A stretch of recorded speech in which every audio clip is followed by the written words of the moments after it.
Defense wins championships, right? Well, we've all been told this, but we've seen teams like the Warriors, the Nuggets, and the Celtics win championships based on high-powered offenses over the last decade. But this year's champions weren't even top 5 in 3 significant categories. So who is this team, and how did they do it? Well, without further ado, let's break down the Oklahoma City Thunder. What's going on, everybody? It's Coach Kevin with the Scoring Factory back again for part 2 of our breakdown series. Today, we are going to be breaking down the 2025 NBA champions Oklahoma City Thunder and their swarming, smothering defense and how they became one of the first teams in the last decade to really win a championship based on their defense. So, let's dive in. The first thing I want to talk about, we're going to talk about a lot of things today. The first is going to be personnel. We're going to get into hands, gaps, how they cover screens, peel switches. There's a lot of things to cover when breaking down this defense. But before we can do any of the X's and O's, it's important to know that the Thunder built this team to play defense. They prioritized wingspan and speed over size. So when you look at their starting 5, the wingspans are incredibly long. Shea has a 6'11 wingspan. Lou Dort has a 6'9 wingspan. Jalen Williams has a 7'2 wingspan. Chet at 7'6 and Hartenstein at 7'2. That makes their average starting 5 wingspan over 7'1". So even though they might not be the tallest, they are long and they are all fast, which allows them to use some of the principles that they do. So first, what I want to talk about is their ball screen coverage. We talked about Houston's monster ball screen coverage last time, and this is going to be different than that. What we're going to see from the Thunder is a drop coverage with the guard aggressively trying to get back over the screen. So, a lot of people watched Lou Dort and Alex Caruso this finals fight over screens and draw a ton of offensive fouls. So what's going to happen is, this big, in this case, Hartenstein, is going to retreat as the ball handler comes off the screen so that Dort can fight over the screen and get back in front of his man. So let's watch this clip. He fights over the first screen. The ball is given back.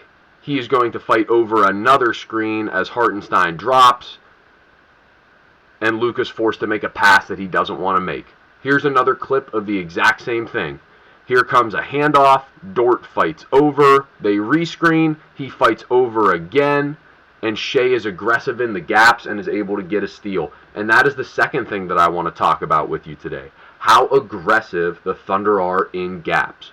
When you hear boxes and elbows, that essentially means our help defenders are going to be very aggressive, and because the Thunder are so fast and long, they are able to make long closeouts, and they are able to close out long distances without giving up open shots. So, here's an example of this. Let's combine these two. We go over our screen as our big begins to drop, and look at how far in the gap Williams is here. His man is out here, but he knows that he's fast and that he can recover out to his man. So he is going to help on this drive and get his deflection. This is something that the Thunder preach. Active hands.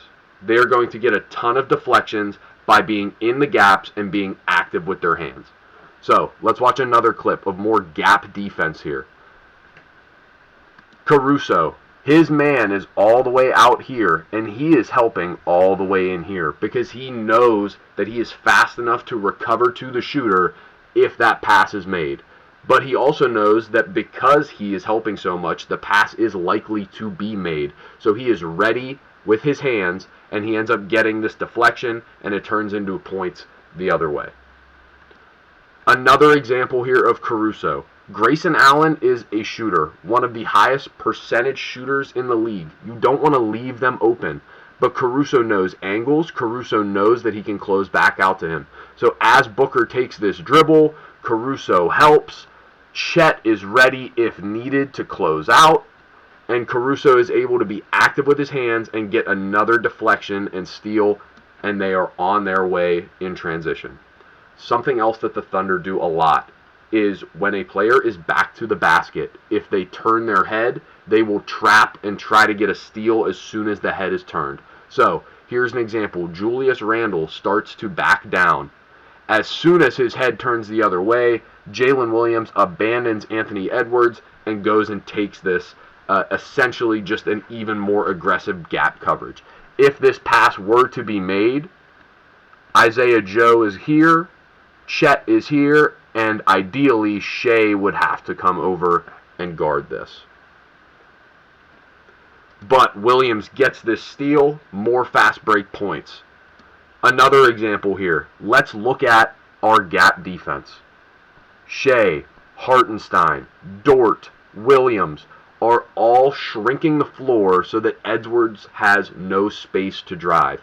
He does not have driving lanes. There is no double gap. There are defenders everywhere. So as he starts to drive, he pulls back, and as soon as his head is turned,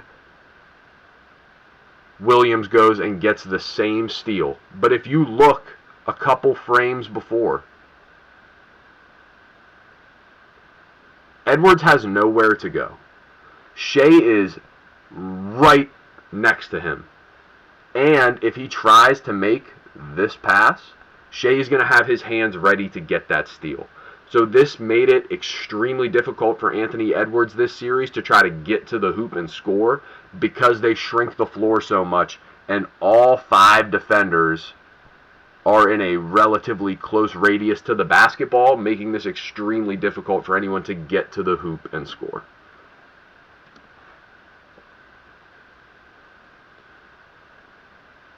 Here we have another clip. This is something that I want to talk about. This kind of combines all of the things that we've talked about so far and introduces a new concept. As you can see here, we have a ball screen. Jalen Williams is going to fight over it. Caruso is in the gap, but also ready to close out to a shooter. And we also have help on the backside.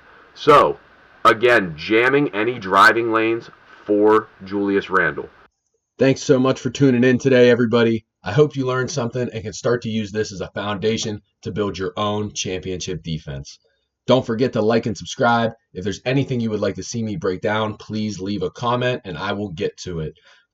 Follow us at The Scoring Factory on Instagram, X, and TikTok, and I will see everybody in the next video.